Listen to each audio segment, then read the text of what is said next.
the fact that he was found with a masking agent in his system for doping, and he was still allowed to go on and fight. How do you see that as a boxing purist? Because I'm against. This is a weird thing to say. But I'm going to tell you what the facts are. Ready? What the truth is. I'm against performance-enhancing drugs in boxing, especially ones that supply you physical strength. Yes. I don't have as much a problem with the ones that increase your endurance and your stamina. That I don't have. You win. That I don't have, because that can't kill the other fighter. What can kill the other fighter is the power. So I do have a problem with it. But I do think they should have allowed Oscar Valdez to fight. Here's why. Because the rule that the ABC has over here, what kind of feedback or something? Yeah, I'm getting a little bit at the minute. I don't know why. It's a little but the feedback, okay, you didn't cure that, but going back to what I was saying, is because the rule says it's legal, that substance, okay? Where the boxing commissions over here, the ABC, and that private commission use the WADA rules. WADA says it's illegal, okay? Which is a WBC thing. It was the WBC's fault that they didn't have WADA use WADA's rules. If he would have pulled that sanction in that fight, let me tell you one thing: the boxing commission over here, the ABC, the commissioners would have jumped down and barred WBC from having any fights in the United States at all. So I don't have a problem with him going through fighting, because their rules weren't big, because the WADA says it was fine and VADA says it wasn't. Well, WADA is bigger than VADA. Yeah. Okay. More people use WADA than VADA. So there's your answer. Yeah, we can still hear you loud and clear, Rick. We have got a bit of feedback, but we can still hear you okay. Off of the back of that answer, and this might sound like a loaded question, and I don't mean it to be. Canelo had a failed drug test a couple of years before. Right. Which he blamed on meat he was eating. Okay. These guys are both in the same gym. Okay. You can see where I'm going here. Yeah, I definitely can see, but I think that's more coincidental than anything else. I don't think that Eddie Reynoso is telling this guy to get on steroids and this guy to get on something that creates more wind in your substance. I just think it's coincidental. I really don't think it has anything to do with the gym itself. If it was the same drug, I would say, yeah, okay, fine. But then I would have obviously a different answer. But it's completely two different drugs. Let me say one thing to you about the Canelo situation. Canelo, remember, he didn't get disqualified in a fight. He got disqualified from fighting. There's a difference. Yeah. Okay. By the way, guys, keep going. You're going slow today. Here we go. Then next one, then Triller. Talk to us about Triller in the Kambosos fight. What a mess. It's supposed to be the Teofimo Lopez fight, and it's turned out to be the Kambosos bullshit. What do I think, guys? I think it's done intentionally. I think they're trying to get out of the contract, and if what's-his-name doesn't sign a new contract, Kambosos is going to get sued. And I think if the IBF goes to stop the fight and said that you don't have to sign with Kambosos, I think they're going to get sued. So I think that they're aiming for a lawsuit is what they're doing by doing all this, because they know they're going to lose money on the show. And isn't there a big NFL game on that Monday night as well, Rick? Of course there is. That's why they moved it. Yeah. So, next question. Crawford versus Porter. I know you've been quite vocal that you don't want to see any negativity written about this fight because it's one for the purists. But it is going to be pay-per-view, isn't it, in the States? So, will it do the numbers? It should do. It'll do extra numbers, but it won't do the numbers it should do because it's not going to be on regular pay-per-view. It's only going to be on the ESPN Plus. Is going to have their own pay-per-view, like they do for the UFC. What's the cost associated to that in the States, then, Rick? What are you looking at? I don't know what it's going to be, but it's probably going to be $69.95, I would say. Rick, do you have to be a subscriber to that? Yes. Right. Before you can even buy the fight? Yes, you do. I see what you see what you're saying about it not making the numbers then, with it not being open to the mainstream networks. But also understand one thing, that if you get $80, let's say $70, the pay-per-view distributor gets 35 of that. So the promoter's only getting $35 back. Here, ESPN, the promoter, are going to get 100% of the money back. Wow. So you see my point? See where I'm going with this? Yeah. Absolutely. Frustrating, because this is a real fight, isn't it? It's a great fight. Like I said, there's no negativity associated with this fight. If anybody writes anything negative, they're just being a dickhead. It's like the guy that didn't vote, the one guy who didn't vote for Derek Jeter for the Hall of Fame in baseball over here. There's a real dickhead. You know, really? I 500 I people. don't know baseball, but I know Jeter. Right, exactly. That's the point. Even you know Jeter, Britt. See that? Okay, next question then. Come on then, Rick.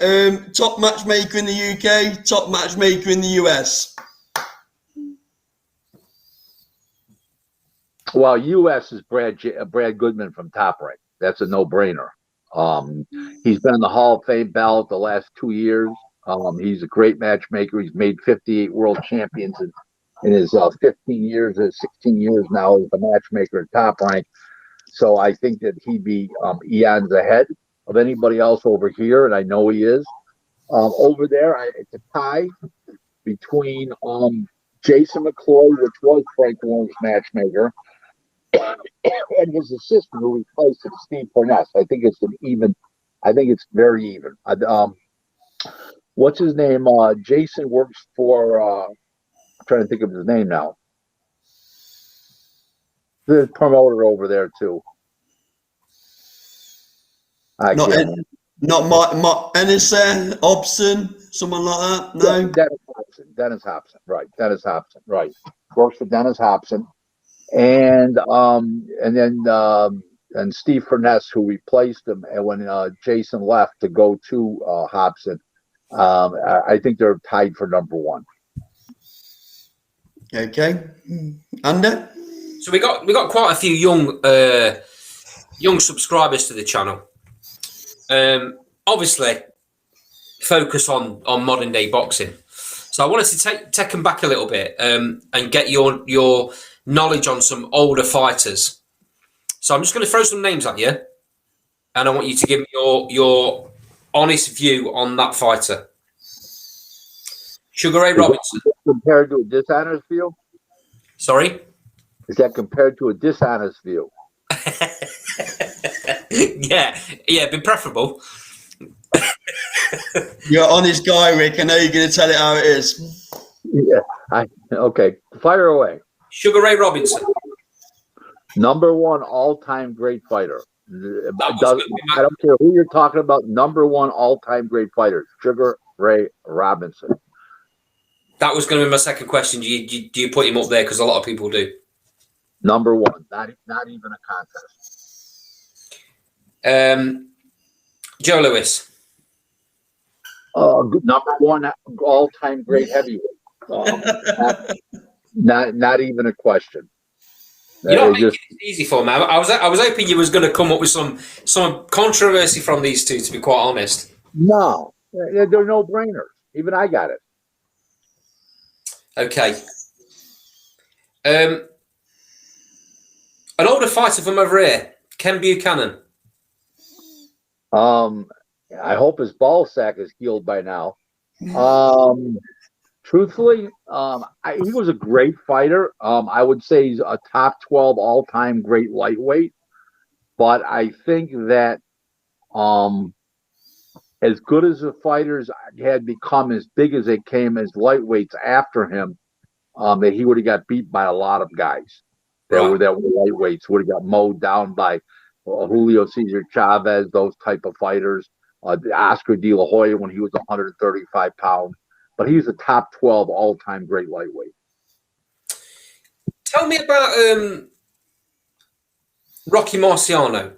So he finished his career undefeated. Way overrated. More mythical than anything else. It's not even a top 12 great heavyweight. Wow. Wow. Okay. Can you elaborate on that a little bit? Well, here's the story. It was proven that the mafia ran boxing back then. Yeah. So he's either the greatest heavyweight of all time or the mafia ran boxing. You can't have it both ways. Does that make sense? Okay, let's just put a different spin on this. Top 5 trainers of all time, Rick. I would say Ray Arcel is number 1. Okay, you know who that is? Are you familiar with that? No, I'll be honest. Educate me. Ray Arcel had the luxury of training Roberto Duran, all of them. He was an all-time great trainer. He trained everybody, all the greats, back in the day. I mean, I think he ended up training like 18 world champions.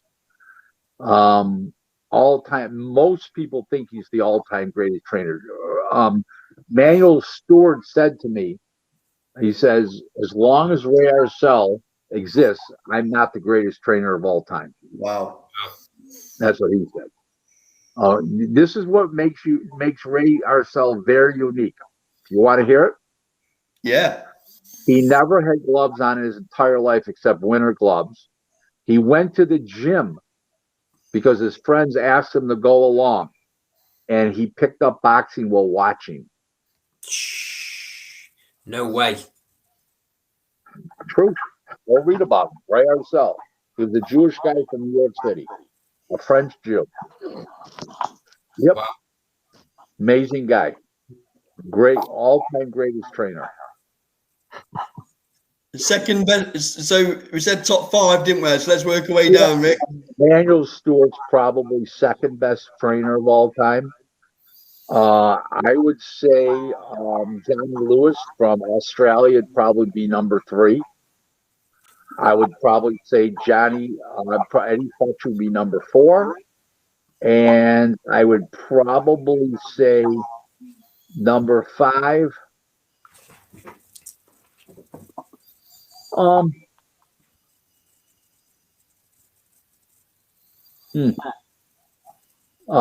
would say the guy from your country, Francis. What's his name? The old timer? Francis? George Francis? Yeah, George Francis. That's what it is. George Francis. He was a great trainer back in the 60s, 70s, and 80s. And from the current crop of trainers that are around these days, who do you rate the most out of them lot, Rick? Right now, presently still training fighters, I would say Robert Garcia would be number 1. I would say Nacho Beristain would be number 2. I would think Freddie Roach is number 3. Yeah. I think Joel Diaz would be number 4. And I think number 5 would probably be Sugar Hill, the guy who's training Fury. I like Sugar Hill. I think he's really. So another question had come in: biggest grossing fight that you've been involved in? Biggest grossing fight I've ever been involved in. Well, I was involved with Michael Moore Holyfield 1. I supplied the opponents for the undercard and supplied the sparring for Michael Moore. So I would say that would be it. Michael Moore Holyfield 1994. The first fight in April of 94 at Caesar's Palace. And So just recently, Manny Pacquiao announced his retirement officially from boxing. Recently. It was yesterday. Yeah. That's Recently, recent, Monday, isn't it? 3 weeks ago. That's pretty recent, I'd say. No, yesterday he did. Not recently. So, I think I'm right in saying this. He's the only man to have held a world title in 4 different decades. Okay, hold on. Let me figure this out. Yeah, I would say that. Yes, I would say that. Where do you put Manny Pacquiao in the all-time list? Do you think he even gets in there? Well, I think it's an all-time a great welterweight. He's definitely a top 10 as its all-time great junior welterweight. He's definitely a top 10 as an all-time great lightweight. He's probably a top 5 as an all-time junior lightweight. He's probably top 3, and as a featherweight, he's probably top 3. And 22 pounds, I would say he's probably number 1. Maybe probably number 2 behind Salvatore Sanchez. I'm sorry, Salvatore Sanchez would be Wilfredo Gomez, who was number 1, 120, number 122. So he's probably top 10 to top 3 in all those weight classes. I mean, his opponents, they read like a who's who of boxing, don't they? Oh, absolutely. I said he's got like 8 losses on his record, and you know what? So what? People, how could he be an all-time great with 8? Well, look how he fought. Look at the percentage of fights wins compared to losses. Well, I mean, he fought the best in every weight class, but you got to remember why he fought the best. People don't understand this. To pay him the kind of money that he wanted to fight, and that he was bargaining for, you had to fight top fighters. Same with Oscar De La Hoya. When he was fighting, same thing. Yeah. So you have to fight the best to command those kind of persons. Yeah, I think his record finished at 62-8-1 or 62-8-2, something like that. You can't argue. No. As far as overall, I would say he's somewhere between number 25 and number 35 all-time overall. I would say. And that's pretty high when you think about all the fighters, all these years, and all the different weight classes. Yeah. It's pretty good. That's a pretty good stroke. Top 50's incredible. There's a later, but between 25 and 35, I would say. How much of a travesty was it that he didn't get to fight Floyd Mayweather till way past his best? Well, there's 2 ways to look at it. If they would have happened 4 years earlier or 5 years earlier, neither guy would have paid the kind of money that they made. Right. But they waited so long that their skills both appreciated, especially Manny's and Floyd's, and it wasn't as great as it should have been because of that. And supposedly Manny was hurt. But so there's 2 ways to look at it. Artistically, it was disgusting. Yeah. Financially, it was better.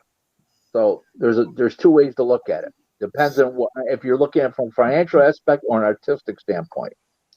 Floyd beats him no matter when he fights him anyway. Well, no. I agree with that. It would have been a better fight quality in the ring as far as action goes. It was earlier in their careers. Yeah. What I'm saying. I think there was a patch in Manny's career where he'd have walked through anything. Not for me. I don't know about that, but yeah. Yeah, there was the rumors of steroids were rampant, but he never got caught. Yeah, true enough. And that's one of the reasons Floyd said he wouldn't fight him in them early days, isn't it? Yeah. That's for sure. While we're talking about Floyd Mayweather, legend, another fighter finished his proper boxing career undefeated. How good was Floyd Mayweather? Okay. He wouldn't have beaten Tommy Hearns as a 47-pounder. He wouldn't have beaten Ray Leonard as a 47-pounder, and he wouldn't have beat Duran the night Duran beat Leonard that night. Okay? So there's part of your answer right there. I don't know if Floyd would have beaten the best of Donald Curry or the best of Marlon Starling either. Right. So I don't know. And I don't know. Special fighter though, Rick. Remember one thing. Floyd was not a great lightweight. He had trouble with Castillo the first fight. A lot of people thought that Castillo got robbed, and he lost 4 rounds to Victoriano Sosa, my fighter. So I mean, you're not supposed, if you're Floyd Mayweather, you're not supposed to lose 4 rounds to Victoriano Sosa. The only thing I admire about Mayweather is his ring craft. He always found a way. He always found a way to win, and I quite like the way he adjusted his boxing style from pretty boy to Money Mayweather, i.e., from being a come forward fighter to a more, clearly a more defensive fighter. That's my admiration for Mayweather. On the flip side to that, though, Rick, do you think his legacy was hurt a little bit because he seemed to pick fighters at the right time later on in his career? I can't. You know what? Listen, boxers walk in the ring, walk into the sport wearing boxing shoes. They leave the business wearing red high heels and a short black skirt. I'll leave it like that. Yeah. I see where you're coming from. So let's get back to throwing some names out there, Rick. Shane Mosley. Which one? You mean the father or the kid? Well, the senior. Let's not go junior. Okay. A great fighter on certain nights. Certain nights he wasn't a great fighter. Was shot way too early. And continued on way too long. Was on performance enhancing drugs. That was proved. I didn't vote for him for the Hall of Fame. Let's put it that way to you. Okay. Vasily Lomachenko. Great fighter. Fights everybody and anything like a Pacquiao. Just in the wrong era of boxing. People don't want to fight him, and you don't fight as often these days. And but he's a great fighter, no question about it. Does he beat Teofimo Lopez in a rematch? 100% he does. Because will that happen, Rick? The rumour is he got injured in that first fight, didn't he, early on? What was that? I'm sorry? The rumour is he got injured early on in that first fight. Well, yeah, but he wins the rematch. He's too smart for Teofimo. He'll make the adjustments that he needs to make. He'll start earlier in the fight, a little bit of everything. He doesn't want that rematch, though, does he, Rick? Clearly. No, you mean Teofimo doesn't. No, Teofimo doesn't. You're right about that. No. Vitaly Klitschko. Great fighter. Very boring. Fought everybody in his era that he could fight. I was there when he got stopped by Lennox Lewis. Lennox was shot. He was completely on the back nine. Lucky he got through it. Great fighter, but very, very boring. And if you look at him, his physicality compared to the results in the ring as far as the action goes, he did win a lot of fights. Don't get me wrong, but he was boring as hell. Really, realistically, he could really, he could put a fireman asleep at a fire. Yeah. And Vladimir wasn't much more entertaining, was there? Vladimir got took out early in his career and then went all defensive to win fights. Yeah, it's just, those guys were not exciting to watch. Very. They weren't. You're absolutely right. But once Vladimir had got with the right coach, that was the masterstroke. It was boring, but he stayed world champion for 10 years? Yeah, but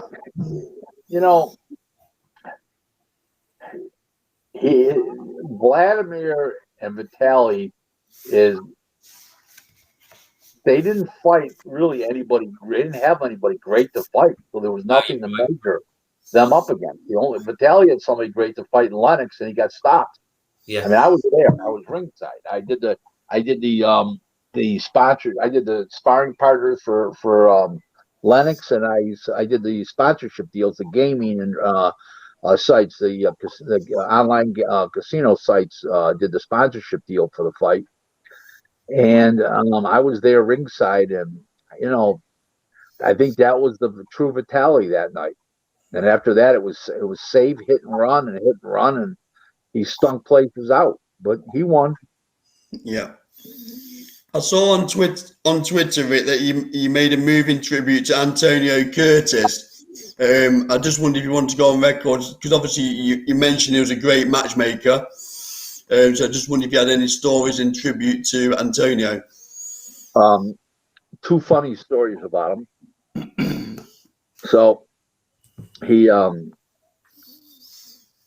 was, I was working with him quite a bit back then in '93 to 2006 when he retired, and he was a great guy.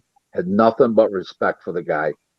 And two funny stories. So when I first started doing business with him, this is before cell phones were really popular. This is '93, '94 era. And calls me up one morning, real early in the morning, and it was like 5 o'clock my time, 2 o'clock his time. He was just going to go to bed. He said, "Listen, I got a whole bunch of work for. Get a pad and pen out." He said, "I don't have to get it out. It's sitting right next to me." So I'm right. He tells me, gives me all these fighters. He needs to fight this such and this such a date to perform, and this fighter such a fight. Ba ba ba ba ba ba ba ba ba.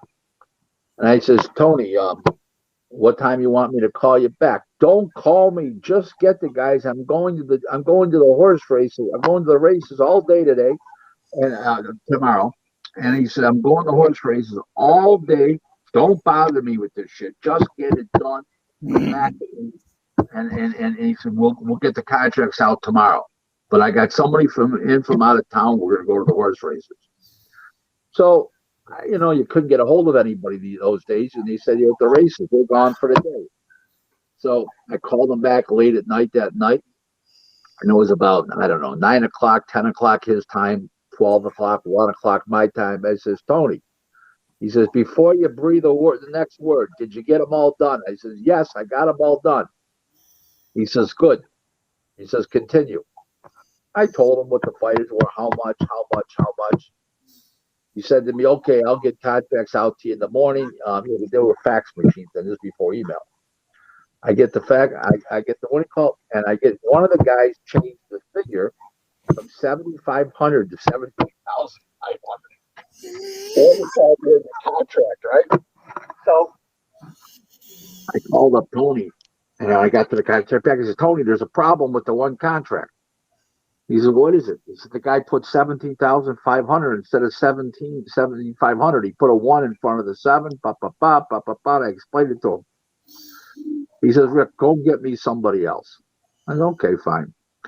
So anyways, all three of those, I got him somebody else. All three of those guys were all put up great fights.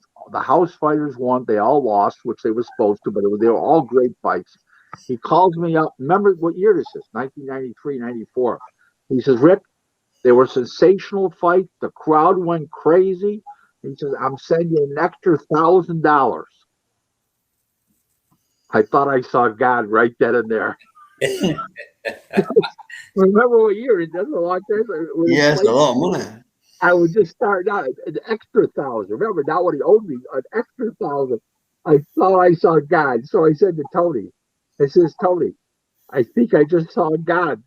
He says, "Thank you." He says, "People have called me that in the past." That was one. The second one was he wanted to fix me up with his daughter because he thought I was a really nice guy. Now, Antonio was born in Panama. He's Panamanian. He was a really big guy, super tall, big shoulder, not fat, just huge. He looked like like what an offensive, like a defensive end in the NFL would be. Real big, strong guy. Yeah. He says, "I want to fix up my daughter. She's coming to the show. I want to introduce you to her." I took one look at her and I says to myself, "Oh my God." He goes, "It's like Tony Jr." I mean, what the hell? I mean, she was like huge like him, not fat, huge like him, just like him, big hands on her. I go, "Oh my God, I could never do this." I feel self-respect for myself. So I said to Tony, says, "What do you think?" I said, "I sort of already have a girlfriend, Tony." And he said, "Oh," he said, "What a shame. I thought you were going to be my son-in-law." Those two cute stories about him. He was a great guy. Never a bad word between him and I. All those years that we did, always when he stopped doing business, he retired. So, and what did he do when he retired? He went to the horse races every day. Sounds good to me. Here's one quick sidebar to him. You guys know who Panama Lewis is, right? No. Panama Lewis is the guy who patted the gloves, took out the padding, and Lewis wrestled gloves against Billy Collins. Oh, yeah. I do know, yeah. Okay. He was Panamanian. Carlos Panama Lewis was his name. Antonio, they grew up together. They were childhood friends, believe it or not. Funny as it may seem, they were childhood friends back in the day. Wow. So, sidebar. But he was a great guy, a lot of fun. Zero negativity associated with the guy. Really a classy guy.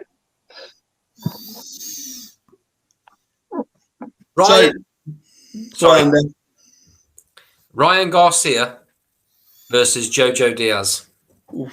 Sensational fight. A slight edge to Jojo Diaz because he's been in with the tougher competition. Yep. And he got the better amateur pedigree. And I think he knows how to fight better than Ryan Garcia. But if Ryan Garcia whacked him, I wouldn't be surprised. But I give a slight 10% edge to Diaz, Jojo Diaz. 55-45 fight. Great fight. It's truly what boxing's all about. I would be disappointed if it didn't sell out the Staples Center, another arena, and that another 18,000, 20,000 seat arena in the LA area. It's that kind of fight, guys.